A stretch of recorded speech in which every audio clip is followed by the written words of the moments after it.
दोस्तों आज कुछ हट के थोड़ी सी चर्चा। आज हम बात करते हैं समाज में फैली मानसिक भ्रांतियाँ और मानसिक रोगों के ऊपर। इस विषय में बात करने के लिए हमारे साथ हैं दिल्ली के सीनियर साइकेट्रिस्ट मनोरोग विशेषज्ञ डॉक्टर अरविंद कामरा जी। तो आइए अपनी चर्चा शुरू करते हैं। हेलो डॉक्टर साहब। नमस्कार नीरज जी और नमस्कार दर्शक, आपका स्वागत है। पहला सवाल मैं जानना चाहूँगा कि मानसिक स्वास्थ्य होता क्या है? आम आदमी क्या समझे मानसिक स्वास्थ्य के बारे में?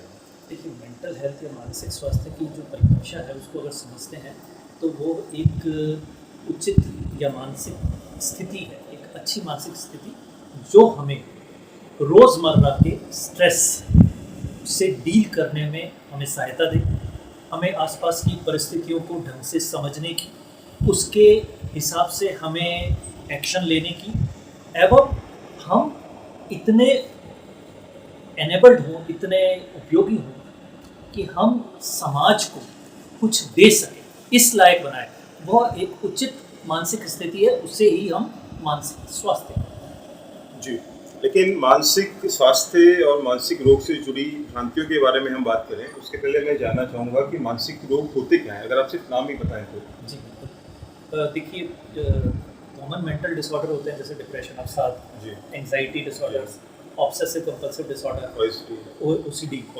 और बाइपोलर डिसऑर्डर जिसको आम लोग मूड डिसऑर्डर कहते हैं या मूड स्विंग्स वाली बीमारी, स्किज़ोफ्रेनिया।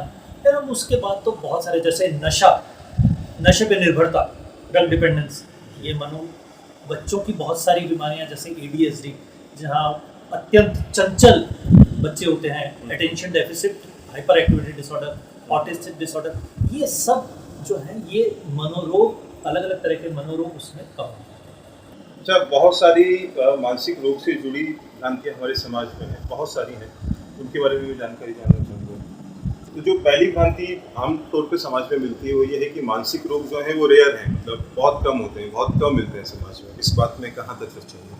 बिल्कुल गलत है ये बात। मानसिक रोग भी जैसे शारीरिक रोग है उतने ही कॉमन है। ये बात अलग है कि आज से 30-40 साल 50 साल पहले मानसिक रोगों पे ज़्यादा एम्फेसिस नहीं दिया जाता था, लोगों का ध्यान नहीं होता है ना। कोई इंसान परेशान है अंदर से तो वो उसको अपनी एक डेस्टिनी कि हाँ मेरा भाग्य ऐसा है, मैं परेशान हूँ, उसको मान के चलता था। लोग एक दूसरे से शेयर नहीं करते थे। रिसर्च उस लेवल पे हो रही थी लेकिन उसके रिजल्ट्स बाहर नहीं आए थे, लोगों में जागरूकता नहीं थी।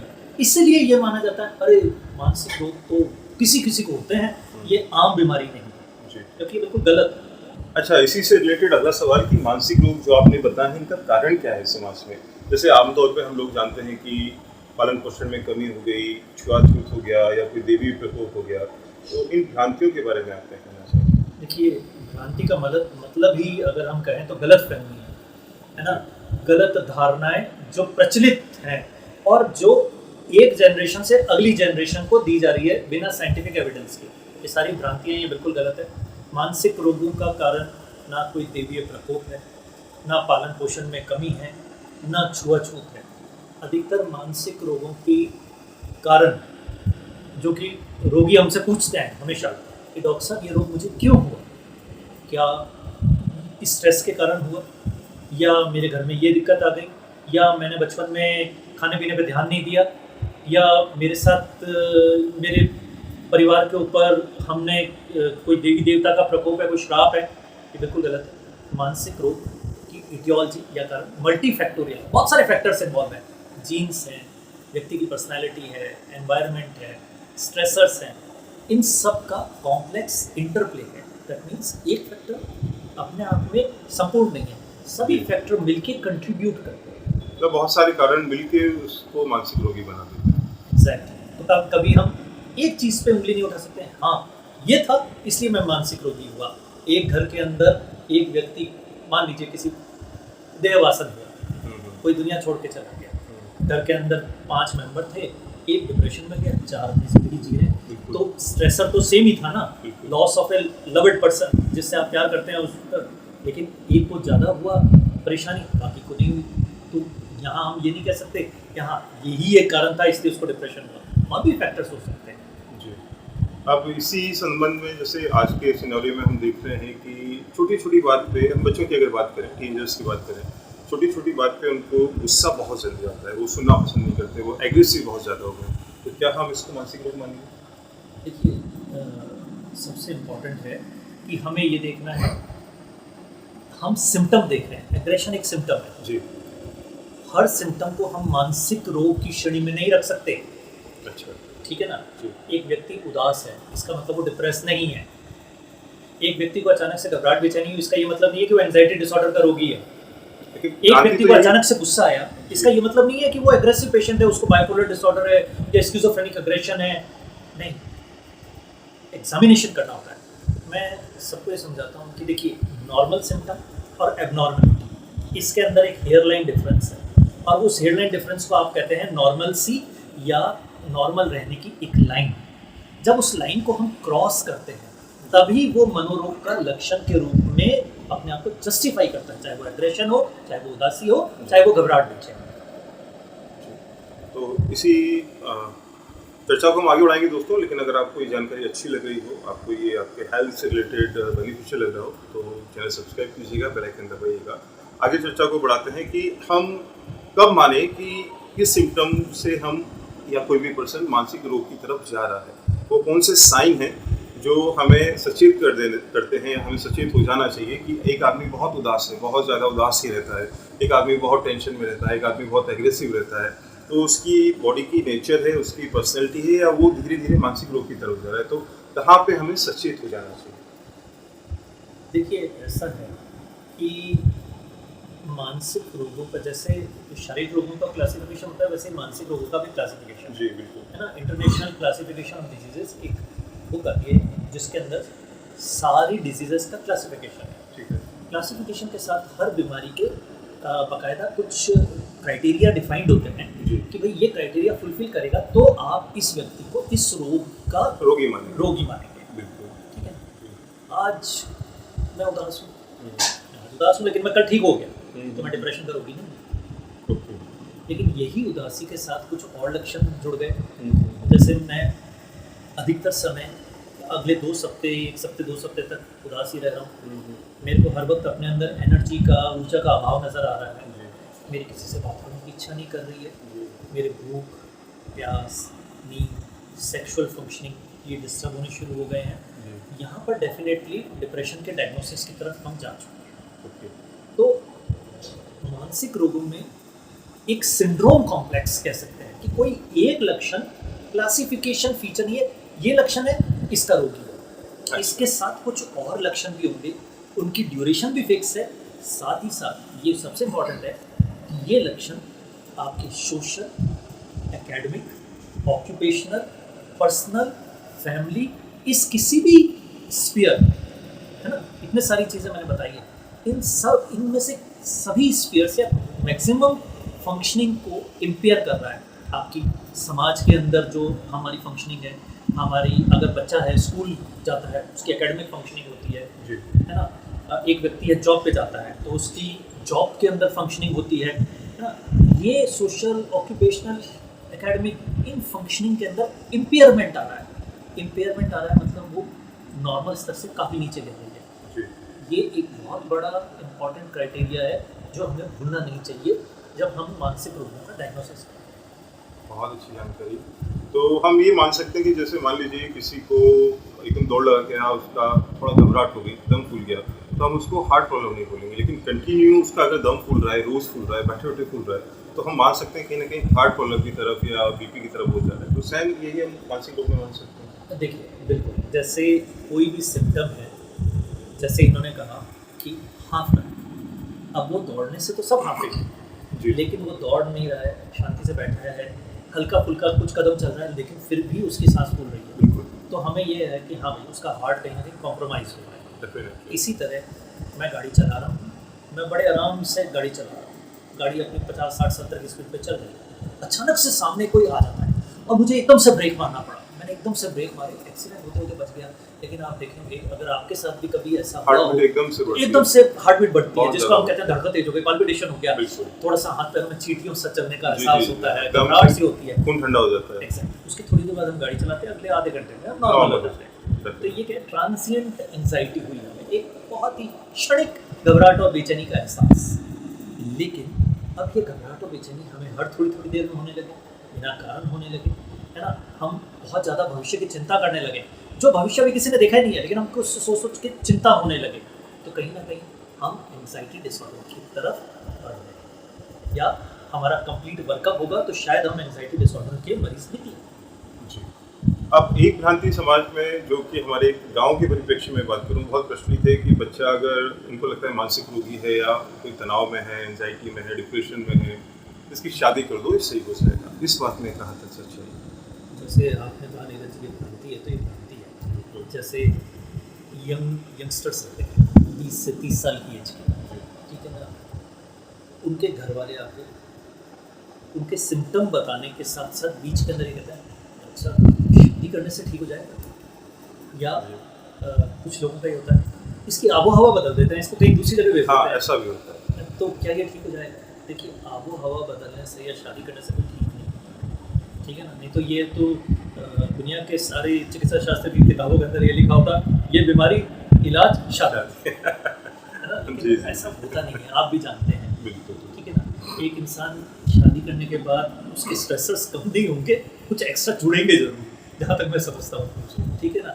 और ऐसे में एक इंसान जो परेशान है, आप उसको और स्ट्रेस डालोगे, कितनी रिस्पॉन्सिबिलिटी बढ़ने वाली है, तो आप उसको रिलैक्स नहीं कर रहे हैं, बेहतर उसका स्ट्रेस बढ़ा रही है। सिमिलरली आप किसी की आबोहवा चेंज करेंगे तो क्या ज़िंदगी भर के लिए उसको यहाँ से स्विट्जरलैंड भेज देंगे? पॉसिबल ही नहीं है। उसको आके उसी वातावरण में रहना है, और दूसरी बात है उसके घर के मेंबर भी तो उसी वातावरण में रह रहे हैं।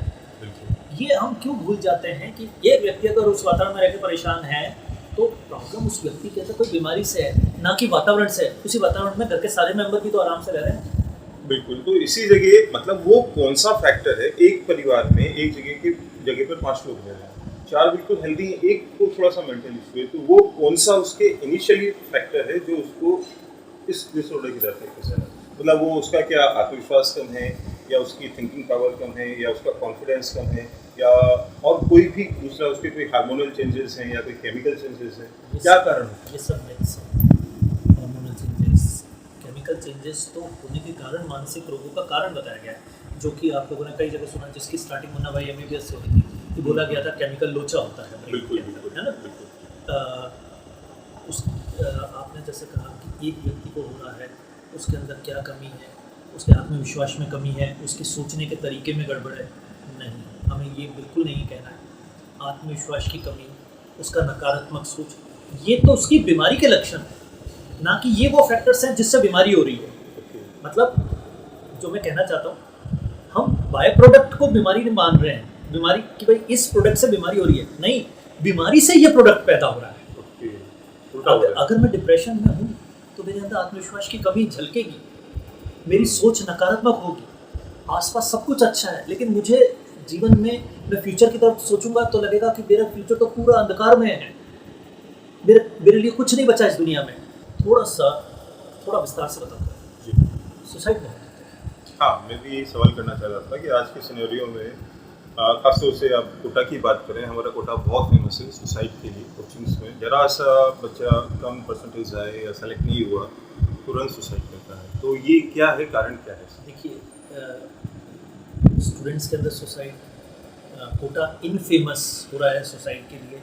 एक बहुत बड़ा मतलब जिसको कहना चाहिए बहुत वास्ट टॉपिक है डिस्कशन का, जो कि कोटा मेडिकल कॉलेज के कई साइकियाट्रिस्ट ने इसके ऊपर बहुत काम कर रहे हैं, है ना। बहुत सारे फैक्टर्स हैं, अगर हम इसमें जाएंगे तो कम से कम 2-4 घंटे का डिस्कशन है, जो स्टार्ट होता है माँ बाप, पेरेंटिंग, माँ बाप की अपेक्षाएं बच्चों से, बच्चों की उस अपेक्षा पे खरा ना उतरना, उस खरा ना उतरने के बाद बच्चों का अपने माँ बाप से दूर होके अपने आप को असुरक्षित महसूस करना, फिर माँ बाप की एक्सपेक्टेशंस का बोझ लेते हुए उनका डिप्रेशन में जाना, और डिप्रेशन के बाद एक बच्चे को ये लगना कि मेरे पास अपने जीवन को लेने के अलावा कोई रास्ता नहीं बचा। ये एक अलग है। लेकिन जो हम डिप्रेशन में सुसाइड की बात कर रहे थे कि भाई सुसाइड इंसान कब करता है, डिप्रेशन में सुसाइड बहुत कॉमन है। ऑलमोस्ट अगर 100 पेशेंट डिप्रेशन के हैं तो 15 पेशेंट सुसाइड अटैम्प्ट करेंगे, ये मान के चलिए, ठीक है। तो सुसाइड क्यों? क्योंकि दिमाग के अंदर होपलेसनेस, मेरे लिए लाइफ में कोई होप नहीं बची है, हेल्पलेसनेस, मेरी कोई मदद नहीं कर सकता, जी। वर्थलेसनेस, मेरी ज़िंदगी के कोई मायने नहीं है, और उसके बाद थॉट्स आते हैं मैं अपने आप को ख़त्म कर दूँ, ये जीवन के मायने ख़त्म हो गए, मेरा जीवन निरर्थक है। और इंसान उसका एक सॉल्यूशन ढूंढता है। सॉल्यूशन क्या है? मैं इस जीवन को छोड़। सोच गलत है। बहुत जीवन छोड़ने से चीज़ें ठीक नहीं होती है। जीवन के को अगर आप परेशान हैं तो अपनी परेशानी लोगों से शेयर करिए और हेल्प मांगिए, जो कि लोग नहीं करते। अब ये समाज के अंदर बहुत बड़ी प्रॉब्लम है कि लोग परेशान हैं लेकिन लोग हेल्प लेने से शर्माते हैं। खतरा। अब ये चीज़ भी देखिए भ्रांति से तो जुड़ी हुई है, जो हमारे मेंटल इलनेस, मानसिक रोग को लेके एक स्टिग्मा जो सदियों से चला आ रहा है ना, कि अरे किसी को भी कहेंगे वो कहेगा इसका दिमाग खराब है ना, गलत शब्दों का इस्तेमाल होगा, ये तो पागल है। एग्जैक्टली। तो इस तरह के शब्दों के इस्तेमाल से लोगों को लगता है कि ये तो उनके ऊपर लेबल लग जाएगा जिंदगी भर के लिए, और उस लेबल से बचने से तो अच्छा जीवन दे दें। गलत सोचा। मदद मांगिए दोस्तों से, रिश्तेदारों से, इवन मैं तो कहता हूँ कोई पढ़ा लिखा इंसान आपके घर के पास आता है, उससे कहिए देखिए जी मैं परेशान हूँ, क्या आपके पास मेरे को मदद, आप किसी तरह से मेरी मदद कर सकते हैं? वो कहते हैं ना, help is just a hands away, एक हाथ की दूरी पे ही हेल्प होती है, लेकिन हम मानते नहीं। मानते हैं। तो इसी जगह पे चर्चा को थोड़ा सा रोक के पुनः आप सबसे, अगर एक नवाचार मैंने किया है अपने इस डॉक्टर नीरज योगा आयुर्वेदा में, आपको ये चर्चा कैसी लग रही है और आप क्या आगे भी ऐसे ही किसी विशेषज्ञ से कोई अच्छी जानकारी चाहेंगे तो आप बताइएगा कमेंट करके। चर्चा को आगे बढ़ाते हैं डॉक्टर साहब। जैसा कि आपने कहा कि सुसाइडल और हम लोगों से हेल्प नहीं मांगते हैं। दूसरी बात, मानसिक विषय पे हम चर्चा कर रहे हैं doctor Arvind Kamra, senior psychiatrist Delhi से। तो ये विषय इतना बड़ा है कि हम इसको एक वीडियो में नहीं समझ सकते, और इसमें समझना सही नहीं भी रहेगा, वीडियो बहुत बड़ा हो जाएगा। तो हम थोड़ा सा इस चर्चा को आगे बढ़ाएंगे, और फिर आप अगर चाहेंगे तो डॉक्टर साहब से और आगे अन्य विषयों पे चर्चा करेंगे, जैसे एंजाइटी हुई, डिप्रेशन हुआ, सुसाइडल टेंडेंसी हुई, क्या कारण है, या इंसोम्निया हुआ। तो अगर आप ये जानकारी और इनका एक सहज उपचार चाहते हैं, एक अच्छी lifestyle as a specialist psychiatrist है, तो आप मेरे को कमेंट करके जरूर बताइएगा। तो डॉक्टर साहब, एक दो मिथ और हैं कि जैसे बच्चा, दो बातें तो हमने करी ली, या तो इसकी शादी कर दो या इसको कहीं बाहर निकाल दो। इसके अलावा और कौन कौन से मिथ हैं जो समाज में प्रचलित हैं? आपके पास तो बहुत मरीज आते हैं, तो आप क्या कहना चाहेंगे इस बारे? देखिए, जो एक साइकियाट्रिस्ट के लिए बहुत बड़ा चैलेंज होता है, और वो मिथ के रूप के अंदर ही सामने आता है कि डॉक्टर साहब, हमने सुना है कि साइकियाट्रिस्ट तो नींद की दवा। हाँ बिल्कुल, इस जगह मैं आपको रोकना चाहूँगा। ये बहुत सुना है, इवन में भी जो मेरे पास पेशेंट आते हैं उनको कहा जाए कि भाई साइकियाट्रिस्ट को निकालो, अरे साहब वो तो सेडेटिव देते हैं, नींद की दवाइयाँ देते हैं, आदमी दिन भर सुस्त रहता है। इस बात में कहाँ तक सच्चाई है? देखिए, मैं एज अ साइकियाट्रिस्ट यही कहना चाहूँगा कि इन भ्रांतियों में ना रहें। ठीक है, दवाई साइकियाट्रिस्ट वही देगा जो उसकी प्रॉब्लम में फ़ायदा दे। अब बहुत सारे रोग ऐसे होते हैं जिसमें कुछ दवाइयाँ हैं जो आपको नींद देती हैं, ठीक है, लेकिन हम ये सोचें कि अगर थोड़े दिन अगर हमें हल्की सी नींद ज़्यादा आती है, लेकिन उसके बाद हम रोग से धीरे धीरे बाहर आ जाते हैं, हमारी फंक्शनिंग नॉर्मल के बाद नॉर्मल जैसे हो जाती है, और वो नींद देने वाली दवाइयाँ धीरे धीरे हट जाती हैं, तो क्या वो दवाई लेने की बुराई है? नंबर नहीं है। दूसरी चीज़ है, ये मिथ क्यों बनी? इंटरेस्टिंग बात ये, देखिए सन 1950 से शुरू करें तो सबसे पहली जो मेडिसिन थी क्लोरप्रोमाज़िन, ठीक है ना, वो मानसिक रोगों के लिए जो आई थी, उससे क्या होता था कि नींद आती थी। तो उस वक्त मानसिक रोगों के लिए दवाइयाँ नहीं थी, तो जिस दवाई से नींद आती थी, और अगले 15-20 साल तक जिस दवाई ने अधिकतर राज किया, तो ये हो गया प्रचलित कि ये नींद की दवाई देते हैं और इससे नींद आती है। अब क्या हुआ, हमारे हिंदुस्तान में एक चीज़ अच्छी है कि दादा खरीदे और पोता बरसे। हाँ, ये होता है। तो हमारे यहाँ जो इस तरह के मिथ्स है ना, वो भी जनरेशन टू जनरेशन पास होते हैं। बिल्कुल, परंपरा की तरह। अरे वो दिमाग वाले डॉक्टर साहब के पास जाएगा, वो तो सुला देंगे, हाँ, और कुछ नहीं करेंगे, ठीक है, लेकिन ऐसा नहीं है। अगर मैं आपको बताता हूँ कि मैं आपको 30 साल का देता हूँ, 30 साल में मानसिक रोग से जुड़े हुए चिकित्सा, बायोलॉजिकल ट्रीटमेंट, जिसके अंदर दवाइयाँ हैं, और कुछ अन्य चीज़ें ECT है ना, और अब नई नई चीज़ें आ रही है RTMS वगैरह, इन चीज़ों ने का जितना जिसको कहते हैं एडवांसमेंट डेवलपमेंट और बाहर ये चीज़ें आई है, इसने ट्रीटमेंट का नक्शा ही बदल दिया है। आज ये नहीं कह सकते हैं कि हाँ जी जो भी दवाई होगी वो सुलाएगी, नहीं, ऐसा कुछ भी नहीं है। ऑलमोस्ट हर साइकेट्रिस्ट के पास ऐसे पेशेंट हैं जो बड़ी बड़ी नौकरियों में बड़े बड़े बिजनेस कर रहे हैं, ठीक है, जिनके लिए सजगता बहुत ज़रूरी है, और वो लोग अपनी दवाई लेके बिल्कुल सजग होके करें, नॉर्मल लाइफ जी बड़े आराम से। देखिए लड़का आया, उसका ट्रीटमेंट हुआ, उसकी शादी हुई, उसके बच्चे हुए, है ना, उसको जॉब कर रहा है, अपनी फैमिली लाइफ आगे बढ़ा रहा है, खुश है, और क्या चाहिए। तो इसी बात पे जब आपने शादी की बात की, एक मिथ और है कि अगर किसी को मानसिक रोग हो गया तो वो उसकी फैमिली में पास ऑन होगा, उसकी शादी कर देंगे तो बच्चे जो होंगे क्या पता उनको भी मानसिक रोग हो। उस बात में कहाँ तक सोचें? देखिए ये बात ना झूठ है ना एब्सोल्युटली ट्रू। बहुत सारी बीमारियों का जेनेटिक इनहेरिटेंस मतलब चांस होता है कि आगे उनके पास ऑन हो, लेकिन ये नहीं है कि बाप को है तो बेटा या बेटी को 100% हो, है ना। मान लीजिए 4 बच्चे पैदा हुए, हो सकता है चारों में ना हो सकता है 2 में हो, उनके हर एक के अगले 2-2 3-3 बच्चे पैदा हुए, तो मैं मानता हूँ उन 4 के 3-3 भी हुए तो 3 चौक 12, 12 और 4 16, इन 16 में से हो सकता है सिर्फ एक को, या एक को भी नहीं हो, उसके अगले जनरेशन जाए। तो एक जिसको कहते हैं एक फिक्स्ड फैमिलियल इनहेरिटेंस नहीं है, परंतु रिसर्च कहती है चांसेस या रिस्क होते हैं। तो रिस्क तो देखिए हर बीमारी के हैं, अगर मान लीजिए पिताजी या माताजी डायबिटिक हैं तो चांस नहीं है क्या कि अगले किसी के ऑफस्प्रिंग में डायबिटीज हो, बिल्कुल चांस है। Family history, diabetes, blood pressure सब में डिफाइंड होती है, थायराइड है, क्लियर कट है। तो क्या हम उन रोगों के कारण फैमिली बनाने से रुकते हैं या फैमिली को आगे बढ़ाने से रुकते हैं? क्या कोई नहीं रुकता ना। कहते हैं कि भाई जब जो होगा तब देखेंगे, डायबिटीज होगी तो ट्रीट करवा लेंगे, नहीं होगी तो मस्त रहे ना, ब्लड प्रेशर होगा तो ट्रीटमेंट कराएंगे, सेम वे अगर डिप्रेशन होगा तो ट्रीट करवाएंगे, नहीं तो मस्त रहे ना। क्यों सोचा कि ये होगा ही होगा।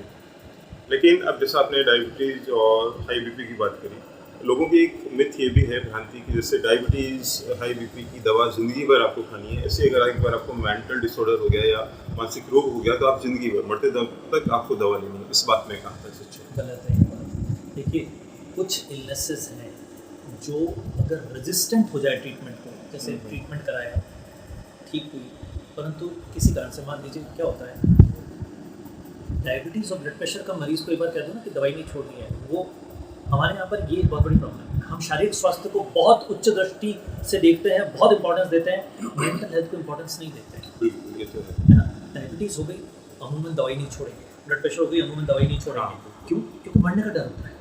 ये तो मानसिक रोगों में चूंकि लगता है कि जीवन को तो कोई डर नहीं है, तो थोड़े से ठीक हो गया छोड़ो ना, डॉक्टर साहब की तो आदत है दवाई खिलाने की, ऐसा नहीं है।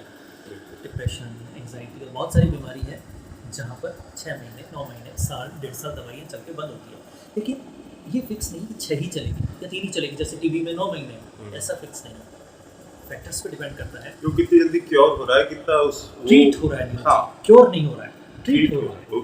वही ट्रीटमेंट का रिस्पॉन्स आया, रिस्पॉन्स आने के बाद यूजुअली उस रिस्पॉन्स को डॉक्टर 3 से 6 महीने तक ऑब्जर्व करता है, ठीक है, उसके बाद धीरे धीरे दवाई कम करके बंद करता है, ठीक है। तो ये जिंदगी भर नहीं चली ना। लेकिन अगर किसी व्यक्ति को दवाई बंद करने के बाद साल 2 साल में बार बार बीमारी रिपीट करती है, या जिसको कहते हैं कि बीमारी से बार बार ग्रसित हो जाता है हर 2-3 साल में, उस केस में डॉक्टर मरीज को समझाता है, मरीज के रिश्तेदार को समझाता है कि ये बेटर है 1 या 2 गोली खाओ और ज़िंदगी भर स्वस्थ रहो, बार बार बीमार होकर अपनी क्वालिटी ऑफ लाइफ क्यों खराब कर रहे हो। ये भी है। तो वो उस केसेस में, लेकिन ये नहीं है कि कोई भी मनोरोग है तो इसका मतलब है ज़िंदगी भर दवाई खाना, बिल्कुल नहीं, गलत। वैसे चर्चा तो बहुत सारी है और समय भी बहुत सारा है, लेकिन मैं टॉपिक लंबा हो जाएगा, वीडियो बहुत लंबा हो जाएगा, तो अब थोड़ा सा संक्षेप में मैं बात करना चाहूँगा कि मान लीजिए कोई रोग हुआ, उसने दवा ली और वो ट्रीट हो गया, ठीक है, उसके बाद नॉर्मल लाइफ जी रहा है, क्या उसको दोबारा चांसेस है रिकरेंस होने की? बिल्कुल डिपेंड ऑन फैक्टर्स जो उसके सराउंडिंग्स हैं। कुछ नहीं, आप मैंने क्या कहा, अगर हम उसे डिपेंडेंट ऑन फैक्टर्स मानेंगे तो हम तो कारण ढूंढ रहे हैं ना, कारण- एक कारण से हो रहा है। कारण को बुखार है, बिल्कुल हुआ 3 दिन पैरासीटामोल खा के ठीक हो गया, बिल्कुल। कहीं गारंटी है कि अगले महीने बुखार नहीं चढ़ेगा? हाँ, ये तो है खैर, उसी तरीके से। तो अब लास्ट में डॉक्टर साहब मैं आपसे जानना चाहूँगा, एक ब्रीफली आप ये बताएं कि जो मानसिक रोग हैं इनसे हम एज ए जनरल अपने आप को कैसे बचा सकते हैं, और फिर आप लोग अगर चाहेंगे तो हम एक एक डिजीज़ पे डिटेल में डॉक्टर साहब से चर्चा करेंगे, या तो वीडियो फोनिकली कर लेंगे ऑडियो, या फिर अगर आप उपलब्ध रहे तो हम वीडियो से भी कर लेंगे, जैसे आप लोग चाहें। तो हम लास्ट में ही जानना चाहेंगे कि हम आज के सिनेरियो में, आज इतनी दौड़ भाग तनाव वाली जिंदगी है, इसमें जैसे आप लोग जानते हैं योग आप लोग करते हैं, योग इसमें बहुत अच्छा फ़ायदेमंद है, आप सबको पता होगा।